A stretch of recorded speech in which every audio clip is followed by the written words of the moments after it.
Sou eu. Bom dia, irmãos e amigos, graça e paz da parte de Deus, nosso Pai, e do Senhor Jesus Cristo. Amém. Vamos dar continuidade ao nosso estudo no Catecismo Maior, tratando aí ainda a respeito da igreja, falando sobre a igreja visível e igreja invisível. Nós já vimos como os teólogos de Westminster definem a igreja visível, o aspecto visível da igreja, e nós vamos ver hoje um pouco a respeito da igreja invisível. Nós já falamos algumas coisas, mas vamos nos aprofundar um pouco mais sobre o aspecto invisível da igreja e preparando, como fazem os teólogos de Westminster, nos preparando para analisarmos os elementos da salvação, como a sequência é a obra de Cristo, a obra do mediador, e como a obra do mediador é aplicada no coração dos eleitos.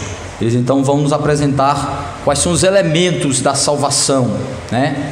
E nós vamos trabalhar cada um deles na sequência aí das perguntas. Então, a partir da pergunta de número 64, nós já trabalhamos a pergunta 63. No boletim aí nós temos, foi transcrito aí a pergunta 63, mas nós já estamos na pergunta 64, né? Então, a pergunta 64 nos diz assim: o que é a igreja invisível? Resposta: a igreja invisível é o número dos eleitos que foram, são ou ainda serão reunidos em um só corpo sob Cristo, o cabeça. Então, aqui eles definem o aspecto invisível da igreja, e aqui é bem interessante porque enquanto se fala do aspecto visível da igreja, eles tratam com aquilo que podemos ver, observar e analisar, baseado nos que manifestam a sua fé, e vimos que podem ser verdadeiros ou falsos.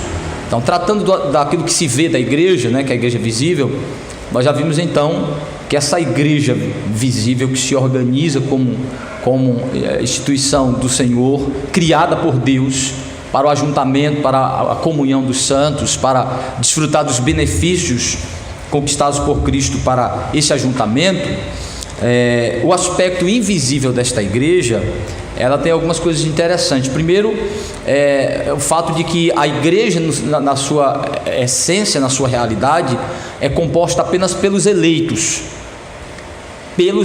Então, isso significa que estes eleitos podem já estar na igreja, já estarem na eternidade, que aí vem uma outra forma de definir a igreja, que é a igreja militante e triunfante, né? Os teólogos gostam de usar essa nomenclatura também. A igreja triunfante é a parte da igreja que já está na glória, que já está com o Senhor, os crentes que morreram e estão com Cristo na glória.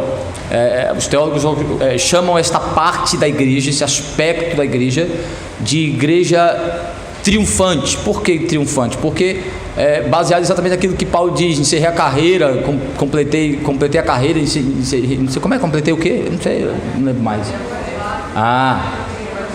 Combati o bom combate, não deu pé na carreira e perdi a fé na época. Combati o bom combate, encerrei a carreira, né? Encerrou, mas melhor completar. Completei a carreira e guardei a fé, no sentido de que ela está preservada, né? De que ela está mantida. Não é guardar no sentido de botar no baú, não. A ideia de que ele não vai precisar mais usá-la na eternidade, né? Nesse sentido, lá não precisa de fé, né? Que o valor que a fé tinha para essa vida, ele se completa. Então, a importância que tinha. Então, Paulo, baseado nisso, entende-se que essa igreja, esses crentes que estão no céu, são os crentes que já descansaram da batalha, da caminhada, já estão desfrutando de todo o gozo da eternidade, sem estarem mais naquela caminhada, né, da luta na terra, da caminhada cristã. Eles já chegaram ao fim da caminhada na terra, não chegaram ao fim de toda a sua de todo o processo de sua redenção, tá? Eles já estão redimidos no céu, sua alma, porém ainda aguardam a glorificação do corpo.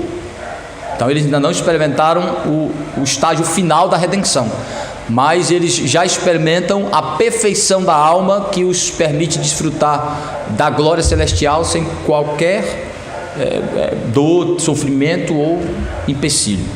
Então essa parte da igreja é chamada de igreja triunfante, a igreja que já triunfa com o Senhor na glória. A igreja militante é a parte da igreja que está na terra ainda nessa caminhada cristã, ainda nessa luta com a presença do pecado, com Satanás, com o mal, com este mundo ainda caído. A igreja que ainda milita na fé, a igreja que ainda batalha pela fé, né?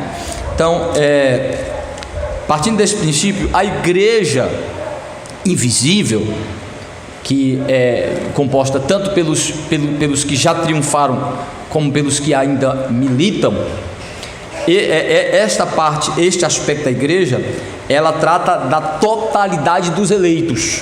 Ela não trata apenas com os que já estão na igreja e estão na glória. Ela trata com os que já foram, os eleitos já chamados, os que estão hoje na igreja visível e os que ainda serão chamados. Então significa que a igreja invisível é composta pelos eleitos já chamados e os que ainda vão ser chamados, ou seja, Cristo já os vê como seus, como parte de sua igreja, ainda que não estejam integrando-a no momento, já os vê como seus. Os eleitos é visto já como do Senhor, mesmo ainda estando no mundo, mesmo ainda estando temporariamente sobre a influência de Satanás, sobre o reino das trevas, mas pertencem ao Senhor, são os eleitos do Senhor. Cristo chama eles de ovelhas. Quando Cristo usa o termo ovelha, Jesus não está falando necessariamente para o que já crê, ele está falando para todos os que são designados a crer. Ele está falando de todos os eleitos. Quando Jesus usa a expressão minhas ovelhas, ele não está falando só dos que professavam a fé nele naqueles dias, não só dos que já estão na igreja, mas de todos designados para a salvação. Então, por isso que esse aspecto da igreja é invisível, porque não pode ser visto, não pode ser observado, não pode ser contemplado plenamente por nós, não pode ser conhecido plenamente por nós. Só Deus conhece o número total dos eleitos, a identidade total de todos os eleitos, o tempo definido e exato do chamado de cada um deles, porque nenhum eleito passa pela terra sem ser chamado. Como é que eu provo isso? Nenhum eleito, nenhum predestinado para a salvação pode passar pela terra sem ser chamado pelo Evangelho para receber Cristo pela fé. Como é que eu provo biblicamente isso? Sim, ótimo. Esse texto também é bom. Fomos eleitos antes da fundação do mundo para a salvação. Aí um texto que amarra melhor o argumento é Romanos capítulo 8, versículo 29 e 30. Fomos predestinados para sermos conforme a imagem do seu Filho. E aos que predestinou, chamou. Aos que chamou, justificou. Aos que justificou, glorificou. O que é que esse texto ensina? Que um elemento está intrinsecamente ligado e dependente do outro. Um predestinado tem que ser chamado para receber a fé em Cristo, a justiça em Cristo, e então, uma vez chamado pelo Evangelho, é justificado pela fé em Cristo Jesus. Justificado, ele entra no processo de santificação, e este processo de santificação se conclui com o ato da glorificação. Um elemento ligado ao outro, interdependente e inseparável. Quem recebe um elemento não pode ficar sem receber o outro. Então, se foi predestinado, tem que ser chamado. Se foi chamado, tem que ser justificado. Se foi justificado, tem que passar pela santificação.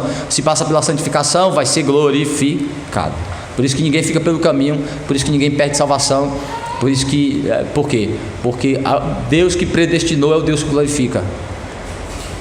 Predestinou para sermos conforme a imagem do seu Filho. E a glorificação é o último estágio para chegarmos ao nosso propósito final, sermos conforme a imagem de Jesus Cristo. Fomos predestinados para. Então, se fui predestinado para, eu não posso ficar pelo caminho.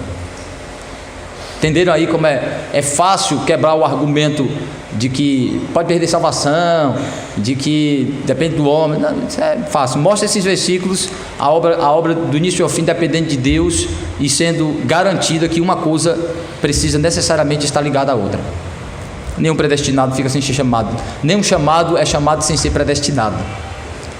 Nenhum chamado predestinado fica sem ser justificado. Nenhum justificado fica sem passar pelo processo de santificação. Nenhum que está caminhando pela santificação fica pelo caminho e fica sem experimentar a glorificação. Aquele que começou a boa obra há de completá-la. Por quê? Porque quem a prometeu é fiel para cumprir. Está entendendo aí que a coisa toda colocada no caráter de Deus, no poder de Deus, em quem Deus é? Por isso que isso é garantido. Quando você coloca dúvida na conclusão da obra da salvação em nós, quando você coloca dúvida na eficácia da obra da redenção, você está colocando dúvida sobre o caráter de Deus, de Cristo. Por isso que Paulo, quando ele argumenta a favor da doutrina da ressurreição, é bem interessante, ele vai dizer assim: se Cristo não ressuscitou, a fé dos que creem é vã, né? É vã. A fé é vã. E se Cristo não ressuscitou e os crentes não ressuscitam, Deus é mentiroso, fazemo-lo mentiroso. Ó, tá vendo como Paulo vai a fundo no negócio? Paulo vai dizer assim. Então a questão aí, o problema aí é que quando você questiona a eficácia das promessas de Deus, do que está na Bíblia, do que a Bíblia diz sobre a natureza e a obra da redenção, você está questionando o caráter de Deus e da sua palavra. Aí o negócio é, como diz o ditado popular, aí é mais embaixo. Aí não é com o homem não, aí não é questionando o homem, pregação de homem não, aí é com Deus. Ou é mais de cima, né? Embaixo que aí seria o capeta, né? Aí o negócio é mais em cima, é com Deus. Foi boa, Júnior. É melhor a figura do de cima. Então a coisa aí agora é mais em cima, é com Deus. Que mais embaixo é com o diabo. Também é com ele que mais embaixo, porque quem questiona mais em cima, pega mais embaixo, né? Aí pega descendo.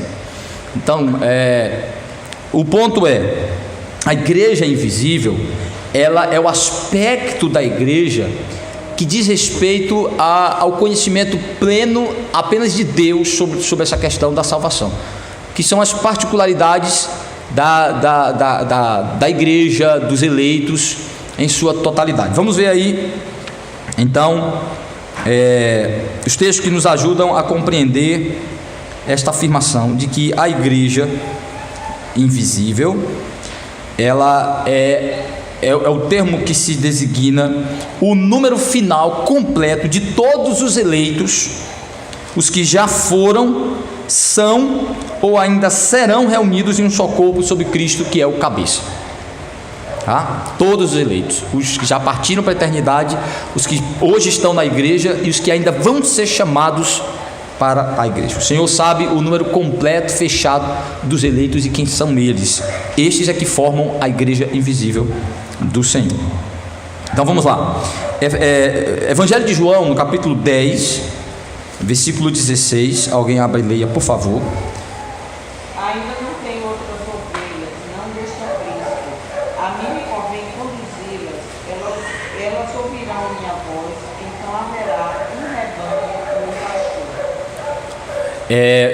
Aí o capítulo 10 de João é o texto em que Cristo fala sobre o bom pastor e a relação com suas ovelhas, né? Falando dele, fala dos mercenários que deturpam a posição, roubam a posição de pastor, mas são na realidade malfeitores, ladrões. Jesus disse que o ladrão vem para roubar, matar e destruir.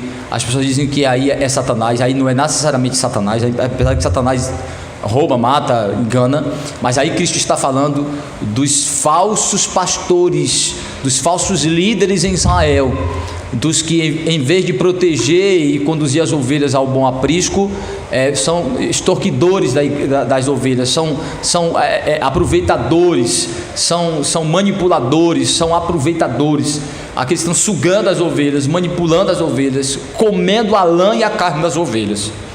Por isso que ele diz, ele faz isso porque ele é mercenário, ele não ama as ovelhas, ele não dá vida pelas ovelhas. Então ele está falando daqueles que em Israel se colocavam como líderes religiosos, como guias espirituais de Israel, mas que não cuidava espiritualmente, não se punha como pastores autênticos.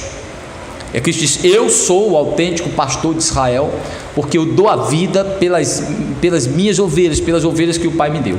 E aí ele vai dizer assim, que essas ovelhas são aqueles que já estão no aprisco, falando dos apóstolos e dos discípulos daquele contexto, e de ovelhas que ainda vão ser chamadas, que vão ouvir a voz.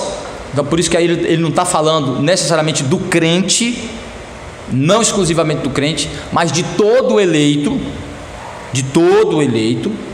né? Não do que estava só os crentes que estavam na igreja, mas estavam falando dos eleitos que ainda eram ovelhas. E a prova de que eles eram ovelhas é que quando eles ouvissem o evangelho, eles seriam chamados e ouviriam e atenderiam o chamado de Cristo. Por isso que o crente não pode ficar preocupado com o resultado da pregação. A igreja, o pastor não pode ficar preocupado com o resultado da pregação. Ele tem que ficar preocupado em cumprir a missão de pregar indistinta e indiscriminadamente o evangelho que Cristo mandou pregar. Porque os eleitos ouvem a voz do pastor e seguem o pastor. Os que são designados para a salvação vão ouvir e vão atender. Nosso papel é pregar com fidelidade o evangelho. Então, nesse sentido, Jesus está dizendo que as ovelhas do seu aprisco, que as ovelhas que foram dadas para ele salvar, são aquelas que já vieram para ele e aquelas que ainda vão vir. Eu tenho outras ovelhas que não estão nesse aprisco, e agora falando dos gentios, e eu os chamarei, e aí no mesmo texto ele vai dizer, e vai haver um só pastor e um só rebanho. Essa é um outro aspecto da igreja invisível. Não existe várias igrejas, existem várias representações da igreja, vários grupos da igreja espalhados, vários ajuntamentos da igreja, mas a igreja de Cristo é finalmente uma só. Isso não significa que toda denominação que se chama evangélica é a igreja de Cristo. Não significa também que em sua individualidade e particularidade a igreja de Cristo não tenha aparências diferentes em regiões diferentes, em aspectos diferentes, tenha algumas divergências de diferenças. Mas naquilo que é essencial, elas são iguais. Nós já vimos aqui, a fé é a mesma, o Cristo é o mesmo, o Evangelho é o mesmo, o Espírito é o mesmo. Se for igreja de Cristo, é o mesmo Espírito Santo. Se o que habita no coração de um crente que compõe uma igreja não é o Espírito Santo, isso aí não é igreja, isso aí é terreiro de macumba, qualquer outra coisa. Mas igreja é onde o Espírito de Cristo habita, é onde está o Espírito Santo gerando filhos de Deus em Cristo, pelo Evangelho. Então, essas igrejas podem ter diferenças, níveis diferentes de espiritualidade, de crescimento de maturidade cristã? Sim, é só olhar para os exemplos das igrejas cristãs na Bíblia, é só olhar para as igrejas que foram organizadas por Paulo, as igrejas do Novo Testamento, as igrejas do Apocalipse, né? Se pega as 7 igrejas da Ásia Menor em Apocalipse, cada uma com característica diferente, tá? Com suas particularidades, com suas dificuldades, algumas com dificuldades doutrinárias, algumas com dificuldade prática, algumas com dificuldade relacional, e aí vai. Mas Cristo as trata todas como igrejas de Cristo, porque foram firmadas, fundadas, oriundas da pregação genuína do Evangelho, tá? Agora, aquelas que já começam erradas, aí você não pode dizer que é igreja de Cristo, não. Pode até ter eleito. Agora, igreja de Cristo precisa alguns elementos fundamentais, e um deles é o Evangelho. O Evangelho. Então vamos lá. Evangelho de João também, capítulo 11, versículos 51 e 52.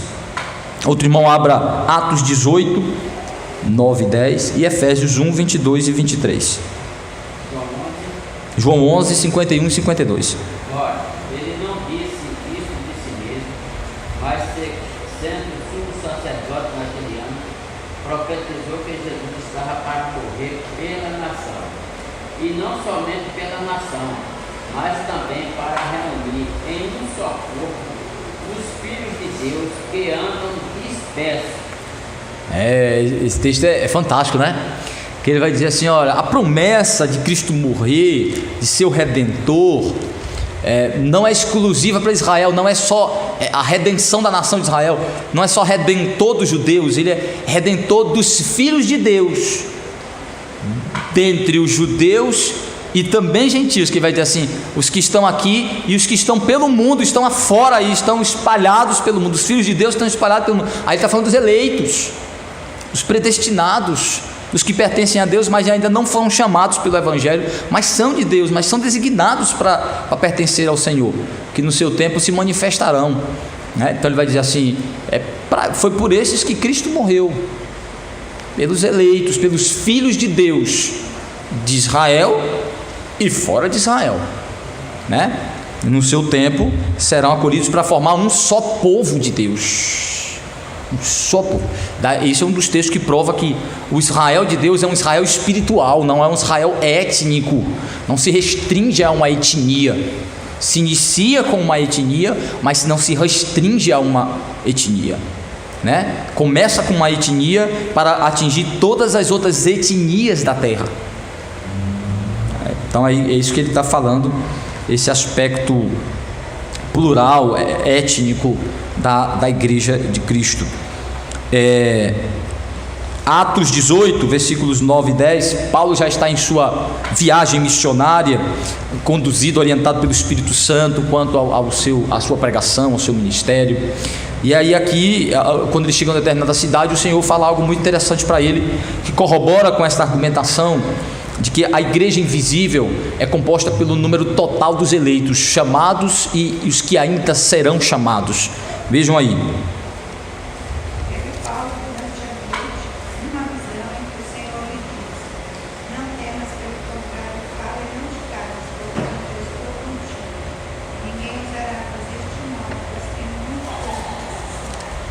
É bem interessante, né? Enquanto a gente fica preocupado, quando vai pregar num lugar, a gente fica preocupado em saber quantos vão querer Deus. Eu disse, meu Deus, quantos vão te querer? Quantos vão querer o Senhor? A informação de Deus para Paulo é outra. Ele diz assim: Paulo, não te preocupa, prega o Evangelho, eu vou te proteger aqui, porque aqui eu tenho muitos para. Tem meus aqui. Tem meus aqui, tem escolhidos por mim aqui.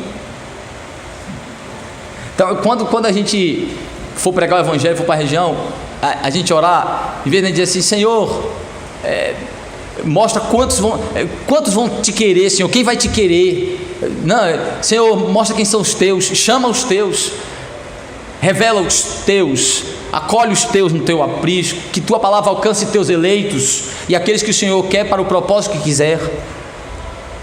O Senhor disse assim: fica em paz, porque eu tenho muitos aqui e eu vou chamar eles, são meus, eu é que tenho.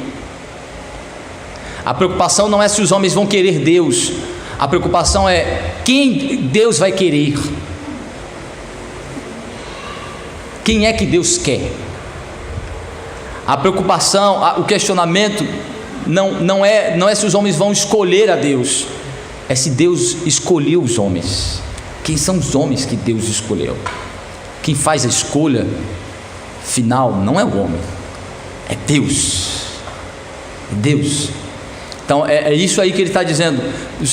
Paulo pregando, animado, pregando e ao mesmo tempo apreensivo pelas perseguições que já tinha sofrido. Ele diz: fica tranquilo nessa cidade aqui, eu vou te proteger, eu vou te dar uma certa paz, tranquilidade, garantia, prega, porque aqui eu tenho muitos, eu tenho meus aqui, e você vai alcançar eles. O planejamento é de Deus, a agenda é dele, o itinerário é dele, não é do homem, é de Deus. O que a gente precisa pedir a Deus é que entenda a sua vontade, que veja a sua vontade se revelando, se mostrando, e se conforme a ela, e se conforte com ela, e aceite ela, e louve-o por ela. A irmã Leni até lembrou ontem no nosso estudo, no catecismo, de que Paulo, o maior pregador missionário do cristianismo, teve algumas regiões impedidas pelo Espírito Santo de pregar. O Senhor disse: você não vai para tal lugar. Não, mas não vai lá, você não vai. Mas Paulo não era para pregar em todos os cantos, mas a agenda de Deus não era para Paulo pregar lá agora, naquela hora. Não era para pregar sair indiscriminadamente pregando, sim, mas dentro da sua providência, Deus disse que naquela cidade não era para ele ir. Então a agenda é de Deus. Por isso que quando a gente ora, a gente pede: Senhor, me faz entender a tua vontade, ver a tua vontade, aceitá-la, conformar a ela. Então aqui mostrando que a igreja invisível significa que aspectos específicos, sobrenaturais, invisíveis da obra da redenção pertencem exclusivamente a Deus, como a identidade específica dos eleitos, a quantidade deles, o momento que Deus vai chamá-los, como eles vivem, todo conhecimento. Parece até a chamada do Globo Repórter: quem são, onde vivem, hoje, quem são os eleitos, onde estão, como vivem, o que comem, como serão chamados. Então vejam, é exatamente isso, é este conhecimento que é exclusivo de Deus, dele, por isso que é invisível para nós, certo?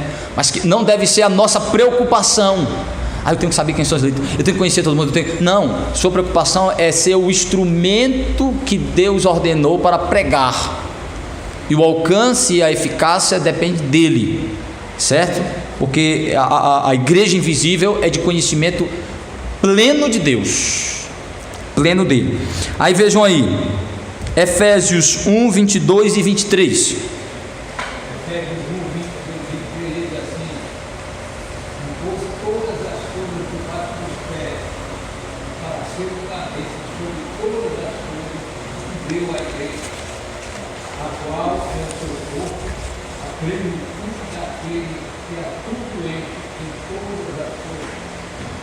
Então ele diz que a igreja invisível é composta pela totalidade dos eleitos, os que já foram, são e serão chamados para se unirem ao corpo de Cristo e à cabeça que é Cristo, para estarem debaixo do governo de Cristo, para estarem sobre o poder de Cristo, para estarem debaixo da palavra de Cristo, do governo de Cristo, da liderança de Cristo, certo? Então, toda a igreja invisível do Senhor já está de alguma forma ligado a Cristo. Por isso que Paulo vai dizer que aquele que se relacionava conosco segundo a sua presciência, nos conheceu antes da fundação do mundo, segundo a sua presciência. Essa palavra conhecer, ela às vezes é usada para descrever a intimidade sexual de um casal, mas também é usada para descrever comunhão, relacionamento profundo, conhecimento pleno de algo. Então ele está dizendo assim: antes de nós existirmos, Deus já se relacionava de maneira especial conosco em Cristo. Os eleitos já são do Senhor, né? Como nós já vimos aqui, nós não somos propriedade de Cristo porque Ele nos comprou porque pertencíamos a outro. Não, nós somos propriedade de Cristo porque na realidade Ele não nos comprou como se não fôssemos ainda propriedade dele. A ideia de comprar, a realidade é pagamento de resgate. Na realidade, o que Cristo faz na cruz é pagar o preço do resgate, ou seja, ao nos salvar, ao nos redimir, Ele redime do cativeiro, Ele nos tira da escravidão, Ele paga a fiança, Ele paga a fiança é a melhor palavra, porque liberta a gente da escravidão. Mas a gente aí, não é que a gente passa a ser propriedade de Cristo, não, a gente já é propriedade de Cristo resgatada. Este é que é o ponto. Veio resgatar os seus, porque redenção é isso, redimir é isso, é resgatar a sua propriedade que de alguma forma estava perdida, é tomá-la de volta para si, mas já lhe pertence. Então assim, nós não pertencíamos ao diabo quando estávamos sob a influência dele, sob a escravidão dele. Ele era como um algoz, ele era como um comprador de escravos, mas não o dono. Porque o nosso dono sempre foi Cristo. O dono dos eleitos é sempre Cristo. Sempre Cristo. Como se fosse um sequestro. É mais ou menos isso. Sequestrados pelo reino das trevas, por Satanás. E Cristo vem e nos resgata. Nos resgata. Essa é a ideia da redenção. É o resgate de uma propriedade que já lhe pertence. Já somos dele. Né? Então não é que éramos de outro dono e Cristo foi lá e comprou a gente. Não, já lhe pertencíamos. Por quê? Porque a nossa pertenção a Cristo, a nossa relação com Cristo se dá desde o momento que Deus pensou em nós, desde o momento que Deus planejou nos salvar, que Ele planejou nos predestinar. Ali já éramos de Cristo. Por isso que diz que Ele nos conheceu na sua presciência. Este conhecer não é só saber quem é conhecer de maneira íntima, relacional. Este é o ponto. Então aí, nesse sentido aí, ele está dizendo que no texto de Efésios, ele mostra exatamente que ao nos resgatar pelo Evangelho, Deus nos coloca de novo em uma relação com Ele, na pessoa de Cristo, que é o nosso cabeça. Eu citei a questão do significado da palavra conhecer no aspecto íntimo da comunhão carnal entre um homem e uma mulher, do casamento. E este sentido aplicado aos dois exemplos é para mostrar de alguma forma a relação que há nas duas coisas. Porque o casamento entre um homem e uma mulher é uma analogia, é uma figura da relação entre Cristo e a igreja, que é chamado também de casamento. Cristo é o cabeça como noivo, como marido. A igreja é corpo como noiva. Então a ideia é mais ou menos assim: nós pertencemos a Cristo, somos dele, mas ele ainda não casou finalmente conosco. Nós somos prometidos, né? A igreja é a prometida do pai ao filho. Essa é a ideia. Se olha a história todinha da redenção, é bem interessante que a história bíblica, ela começa com um casamento, ela tem um cume com um casamento, ela tem um ponto alto com um casamento e ela termina com um casamento. A história bíblica começa com um casamento entre Adão e Eva. Tem um ponto alto em um casamento. Primeiro milagre de Cristo, Caná da Galileia. Primeiro milagre de Cristo é em um casamento, transformando a água em vinho. Esse primeiro milagre é muito significativo para a natureza da obra de Cristo e quem Ele é para aqueles que Ele veio salvar. Ele é o noivo que vem mudar a noiva da água para o vinho, porque ela é indigna. Ele vem lhe dar vestes puras, santas, vem ataviá-la. Por isso que Paulo faz o paralelo entre o casamento e a relação entre Cristo e a igreja em Efésios capítulo 5, dizendo que o marido deve amar a esposa como Cristo ama a igreja, que deu a sua vida por ela para santificá-la e ataviá-la e torná-la pura, santa e preparada para o casamento. Então ainda não casamos com Cristo, somos noivos, somos a noiva de Cristo, estamos em um noivado. E aí a história começa com um casamento que teve um divórcio, por causa que o homem peca. O casamento de Caná apresentando o noivo, que ele começa ali sua manifestação, e a história termina em Apocalipse com as bodas do Cordeiro.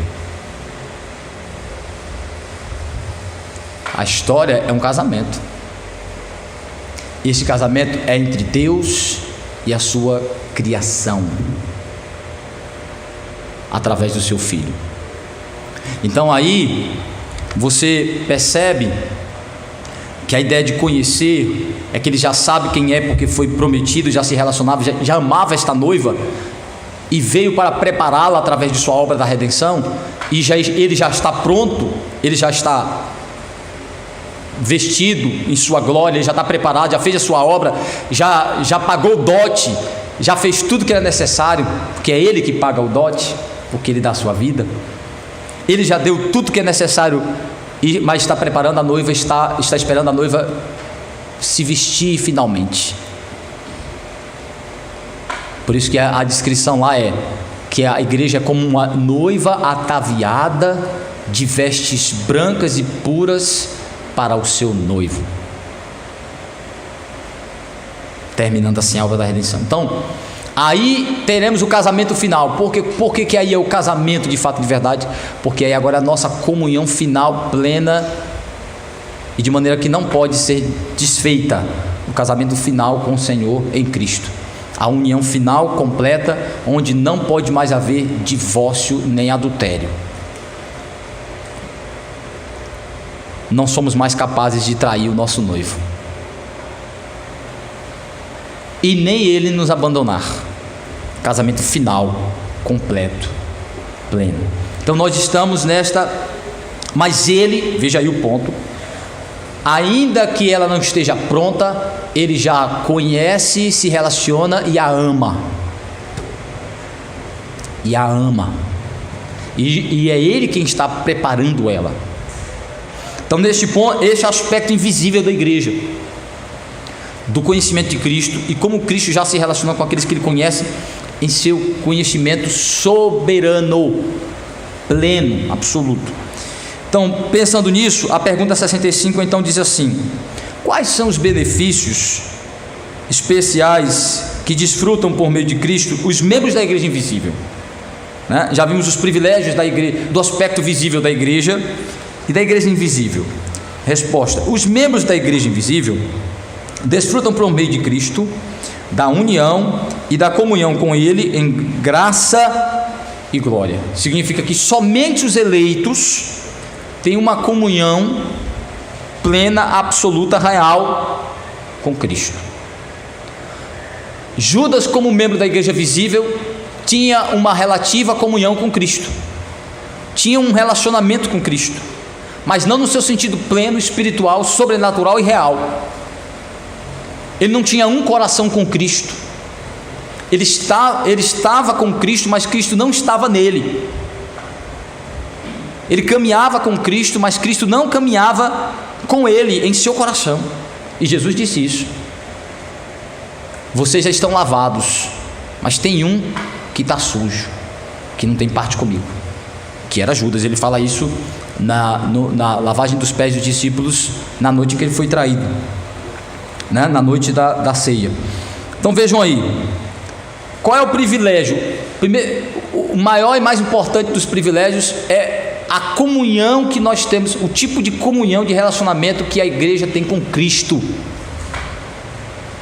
É de intimidade, de comunhão plena, é de uma ligação plena, profunda